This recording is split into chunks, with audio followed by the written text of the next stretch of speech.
My dear students, आज मैं आपको केमिस्ट्री में बताने वाला हूँ कि केमिकल इक्वेशन कितने टाइप्स के होते हैं और राइटिंग ए केमिकल इक्वेशन को यानी कि रासायनिक समीकरण को हम कैसे लिखेंगे। उसके बाद इसको हम बैलेंस करना आपको सिखाएंगे कि आखिर में अगर ये हमारा समीकरण अनबैलेंस हो, असंतुलित हो, तो हम बैलेंस कैसे करते हैं। सबसे पहले हम केमिकल इक्वेशन की जो विक्रिया होती है वो मैंने पहले ही पिछले क्लास में आपको बताया था कि इसमें एक तो रिएक्टेंट होते हैं और दूसरे हमारे प्रोडक्ट होते हैं। आफ्टर रिएक्शन के बाद प्रोडक्ट हमारा बनता है, अभिकारक और उत्पाद।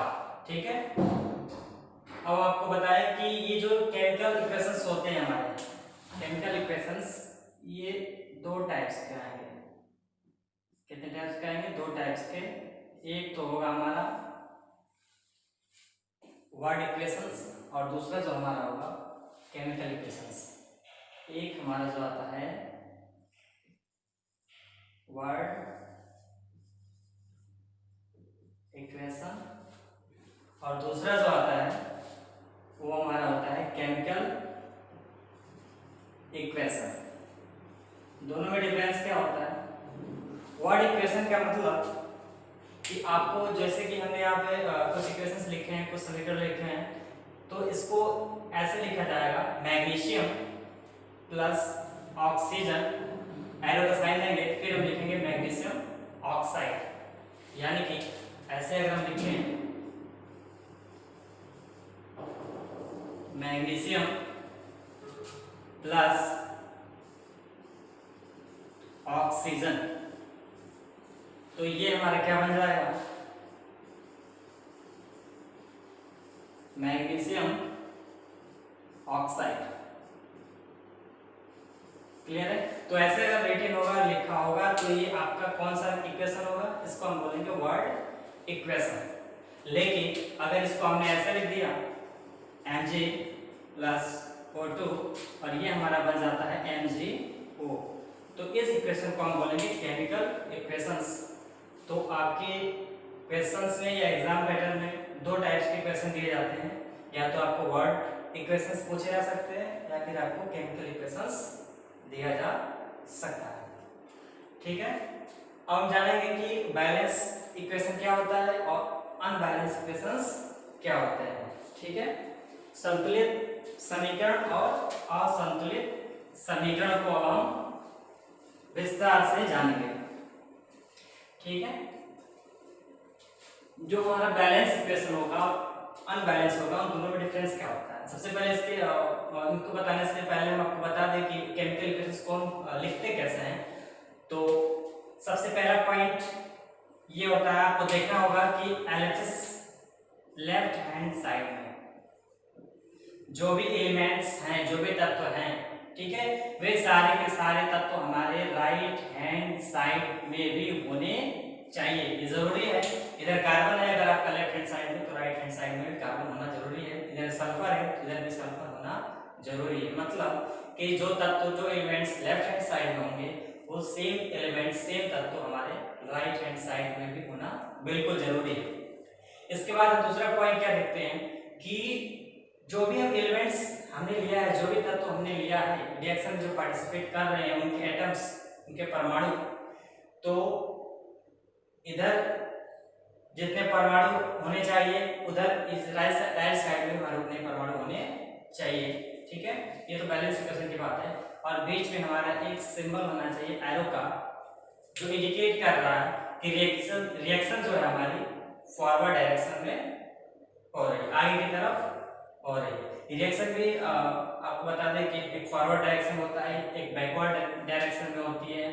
ठीक है, कुछ रिएक्शन होते हैं जो ऐसे होते हैं, रिवर्सिबल रिएक्शन इसको बोलते हैं, उत्क्रमणीय अभिक्रिया। मतलब रिएक्टेंट से प्रोडक्ट भी बन सकता है, प्रोडक्ट से हमारा रिएक्टेंट भी बन सकता है। तो खैर ये बात की टॉपिक्स हैं। तो आपको अगर केमिकल इक्वेशन लिखना है तो लेफ्ट हैंड साइड और राइट हैंड साइड के जो एलिमेंट्स है, तत्व हैं, बिल्कुल सेम होने चाहिए और बीच में आपका एरो का साइन लगा होना जरूरी है। अगर ये है, ऐसा है, तो दैट मींस कि ये केमिकल इक्वेशन हमारा है। अदरवाइज अगर ऐसा इनमें से कुछ भी प्रॉब्लम क्रिएट हो रही है, इनमें से कुछ भी बातें जो मैंने बताया अगर उसमें नहीं है, तो आप कह सकते हैं कि वह एक केमिकल इक्वेशंस नहीं होगा, आपका रासायनिक समीकरण वो नहीं होगा। क्लियर है? अब हम आपको बताएंगे कि बैलेंस इक्वेशन क्या होते हैं और अनबैलेंस इक्वेशन क्या होते हैं। तो माय डियर स्टूडेंट्स, जो भी इक्वेशन आप देखेंगे, जो भी समीकरण, जैसे कि मैंने आपको यहाँ पे एग्जांपल के तौर पे 3 एग्जांपल यहाँ पे नोट किए हुए हैं, इनको आप देखना होगा कैसे चेकआउट करेंगे कि बैलेंस है कि अनबैलेंस है। तो सबसे पहले हम लेफ्ट हैंड साइड में जाते हैं। तो पहले इक्वेशन की बात करें तो मैग्नीशियम प्लस ऑक्सीजन, ये बना हुआ मैग्नीशियम ऑक्साइड। तो यहाँ पे मैग्नीशियम जो एलिमेंट है हम देखते हैं कि लेफ्ट हैंड साइड में भी है और राइट हैंड साइड में भी, यानी कि मैग्नीशियम यहाँ भी है और आपका यहाँ पे, दोनों साइड में आपका मैग्नीशियम है। फिर हम ऑक्सीजन की देखते हैं, ऑक्सीजन भी हमारा लेफ्ट हैंड साइड में है और राइट हैंड साइड में भी है। तो सबसे पहले आपको चेक करना होगा जो तत्व लेफ्ट हैंड साइड में और राइट हैंड साइड में है कि नहीं है। तो हमने चेकआउट कर लिया कि हाँ है, इसका मतलब ये हमारा केमिकल इक्वेशन होगा। अब ये बैलेंस है कि नहीं है, इसके लिए हम कैसे चेक करेंगे? तो हम इसके लिए जो भी एलिमेंट्स है, जो भी तत्व है, उसके एटम्स देखते हैं। क्या देखते हैं? एटम्स।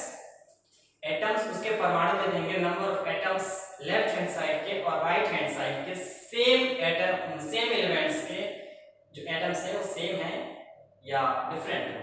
तो हम यहाँ क्या देखते हैं कि मैग्नीशियम जो हमारा तत्व है, इसका एक परमाणु है, एक एटम है हमारा लेफ्ट हैंड साइड में, और राइट हैंड साइड में भी हमारा Mg कितना है। और यहाँ पे ऑक्सीजन का जो एटम्स है, परमाणु है, इधर हमने क्या देखा, लेफ्ट हैंड साइड में यहाँ पे 2 एटम्स दिखाई दे रहा है, ठीक है।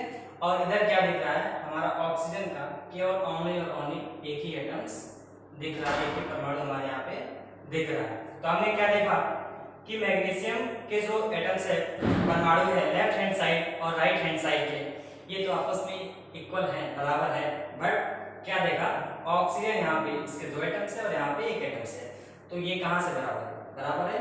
नहीं है। तो मतलब ये हमारा अनबैलेंस हो गया। इस प्रकार आप इसको चेक करेंगे इक्वेशन को कि बैलेंस है कि अनबैलेंस है। ऐसे सेकंड इक्वेशन की अगर बात करें तो यहाँ पे लिखा हुआ है Zn प्लस H2SO4, ये आपका बनता है ZnSO4 प्लस H2, मतलब जिंक की रिएक्शन जब हम सल्फ्यूरिक एसिड से कराते हैं, ठीक है, तो ये जिंक सल्फेट और हाइड्रोजन गैस यहाँ से बनती है। तो हम जिंक का देखेंगे, जिंक इधर जो एटम्स है जिंक के कितने हैं? 1, बिल्कुल।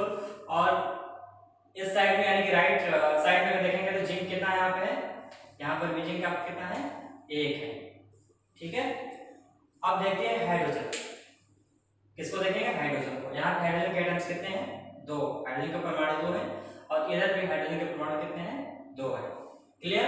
अब बात करते हैं इस एस की, सल्फर की। तो सल्फर के कितने हैं यहाँ पे? 1 है, ठीक है। जहाँ पे कोई नंबर नहीं दिया गया होता वहां पे क्या होता है? 1, यूनिक, ठीक है। अब यहाँ पर भी सल्फर का कितना परमाणु होगा? 1 होगा, बिल्कुल। और ऑक्सीजन की बात करते हैं लास्ट, तो यहाँ पे ऑक्सीजन के जो परमाणु एटम्स है कितने हैं? 4 हैं, 4 है, और इधर हमारा कितना है दोस्त? 4 है। क्लियर है? तो हमने यहाँ क्या देखा कि लेफ्ट हैंड साइड के जो भी एलिमेंट्स है उसके एटम्स राइट हैंड साइड के जो एलिमेंट्स है या कंपाउंड के अंदर जो भी एलिमेंट्स प्रेजेंट है, उपस्थित है, उनके एटम्स आपस में क्या वाले हैं?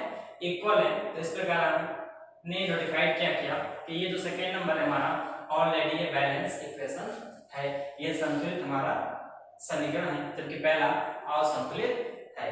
क्लियर है? तो इस प्रकार से हम आइडेंटिफाई करेंगे इस कौन सा हमारा इक्वेशन, कौन सा समीकरण संतुलित है और कौन सा असंतुलित है। अब बात करते हैं थर्ड नंबर की। तो इसको देखते हैं, जब मैग्नीशियम को हमने कार्बन डाइऑक्साइड गैस की उपस्थिति में क्या किया? बर्न किया, जलाया, तो ये हमारा बन जाता है MgO, मैग्नीशियम ऑक्साइड बनता है, क्योंकि ऑक्सीजन जो है मैग्नीशियम के साथ रिएक्ट कर जाएगा यहाँ पे, और आपका कार्बन यहाँ से धुआं के रूप में या काली के रूप में यहाँ से आपको प्राप्त होता है। तो यहाँ देखते हैं मैग्नीशियम के जो परमाणु है, एटम्स हैं, कितने हैं? 1 है इधर लेफ्ट हैंड साइड में। राइट हैंड साइड की बात करें तो यहाँ पर भी मैग्नीशियम के एटम्स कितने हैं? 1, ये तो इक्वल है, बराबर है। अब कार्बन के देख लेते हैं कि कार्बन का क्या हाल है। तो कार्बन के जो एटम्स है यहाँ पे 1 है और यहाँ पर भी 1 है, कार्बन का भी हिसाब किताब बिल्कुल बराबर है। अब ऑक्सीजन के देख ले भाई, ऑक्सीजन का क्या हाल चाल है। तो ऑक्सीजन का तो यहाँ पे एटम्स है, परमाणु कितना है? 2 है, लेकिन इधर तो 1 है, गड़बड़ यहाँ पे हो गया। तो देखो गड़बड़ हो गया तो ये हमारा अनबैलेंस में आएगा। ये किस में आएगा दोस्त? ये हमारा आएगा अनबैलेंस इक्वेशन, ये भी हमारा किस में आएगा दोस्त, ये भी हमारा आएगा अनबैलेंस्ड इक्वेशन, लेकिन ये हमारा बैलेंस इक्वेशन होगा। ओके, अब बात ये करेंगे कि जो बैलेंस इक्वेशन है उसे तो बैलेंस करने की जरूरत है नहीं, जिसका पेट पहले से भरा हुआ है उसको खिलाने की क्या जरूरत है, खिलाना उसको है जो भूखा है। क्लियर है? तो ये दोनों भाई साहब भूखे हैं, इनको हमें सप्लीमेंट देना है, न्यूट्रिएंट्स देना है ताकि इनकी भूख मिट जाए, मतलब कि इनको हमें बैलेंस करना है। तो अब हम देखेंगे कि इसको हम बैलेंस कैसे करते हैं। क्लियर है? अब इसको हम देखेंगे, आपको बताएंगे कि इस इक्वेशंस को हम बैलेंस कैसे करते हैं। तो बैलेंस करने के लिए रूल्स यही है कि आप लेफ्ट हैंड साइड और राइट हैंड साइड के एलिमेंट्स के एटम्स को देखें, फिर अपनी तरफ से आपको नंबर सिलेक्ट करना होता है, कॉमन नंबर लेना होता है। ठीक है, तो आप उस एलिमेंट के साथ मल्टीपल के रूप में आप लगा सकते हैं पहले। ठीक है, याद रहे आप किसी भी एलिमेंट्स के स्टार्टिंग में पहले ही उस नंबर को ऐड करेंगे, वो मल्टीपल हो जाएगा, पूरे के पूरे एलिमेंट्स या पूरे कंपाउंड्स के साथ जो भी एलिमेंट्स शामिल होंगे उन सब के साथ वो मल्टीपल के रूप में वो कन्वर्ट हो जाता है। आपके पास ये अथॉरिटी नहीं है कि अगर O2 है तो O2 की जगह पे आप यहाँ 3 लगा दें तो 6 कर दें।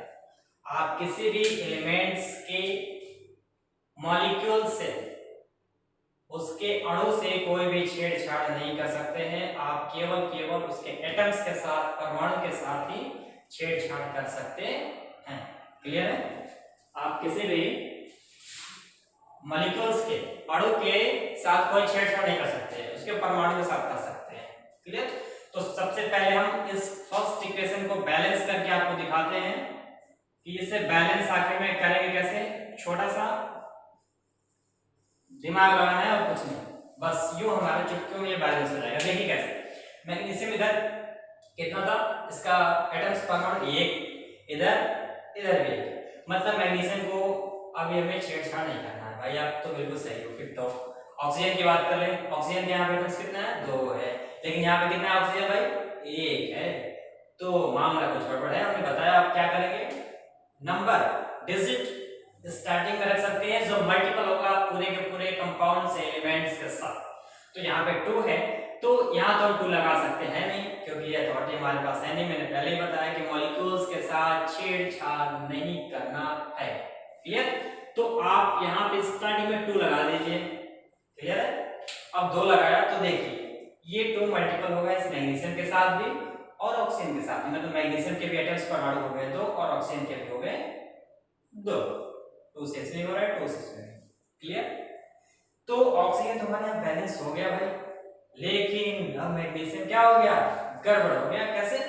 मैग्नीशियम यहाँ पे 2 है इसके एटम्स, लेकिन यहाँ पे ये मैग्नीशियम कितना है, सिंगल अकेला है।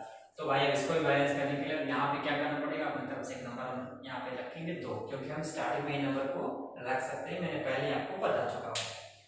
तो ये हमारा क्या हो गया, बैलेंस। ये हमने क्या कर दिया, इसको बैलेंस कर दिया। ऐसे ही Mg यानी कि मैग्नीशियम को हम कार्बन डाइऑक्साइड गैस की उपस्थिति में बर्न करते हैं, जलाते हैं। ठीक है, जैसे कि इसको भी हम बर्न ही करते हैं, इसको ही हम क्या करते हैं, बर्न करते हैं, जलाते हैं।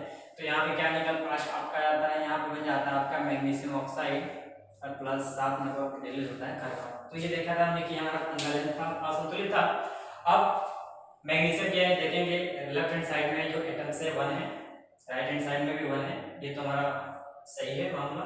अब कार्बन जो है हमारा इधर 1 है एटम्स और यहाँ पे क्या है 1, ये भी सही है, फिट है। ऑक्सीजन यहाँ लोड हो रहा है, यहाँ 2 है और यहाँ पे कितना है 1 है। तो इसको बैलेंस करने के लिए हमें क्या करना होगा, यहाँ पे हम देखते हैं, हम भी ट्राई कर रहे हैं। यहाँ हमने क्या किया, 2 लगाया, ये नहीं कि हमने डायरेक्ट उसमें नंबर रख दिया, 1-2 बार आपको रख के चेक करना पड़ेगा, उसको ऑटोमेटिकली फास्टली आपको आ जाने लगेगा। इसे प्रैक्टिस की जरूरत है, तो जितना प्रैक्टिस करेंगे उतना बेटर होगा आपके लिए। तो हमने यहाँ पे 2 रखा, तो मैग्नीशियम हो गया भाई 2, ऑक्सीजन भी 2 हो गया। अब देखिए ऑक्सीजन तो बैलेंस हो गया, दो इधर भी कार्बन बैलेंस हो गया, लेकिन मैग्नीशियम में तो यहाँ मैग्नीशियम भाई सिंगल है, तो सिंगल को हमने क्या कर दिया यहाँ से डबल कर दिया, और इस प्रकार हमारा ये क्या हो गया, ये हमारा अनबैलेंस इक्वेशन बैलेंस इक्वेशन में कन्वर्ट हो गया और संतुलित समीकरण में चेंज हो गया। ठीक है, समझ में आया, नोट डाउन कर ले इसे आप। ठीक है, अब नेक्स्ट टॉपिक आपको नेक्स्ट लेक्चर में बताएंगे, तब तक के लिए धन्यवाद।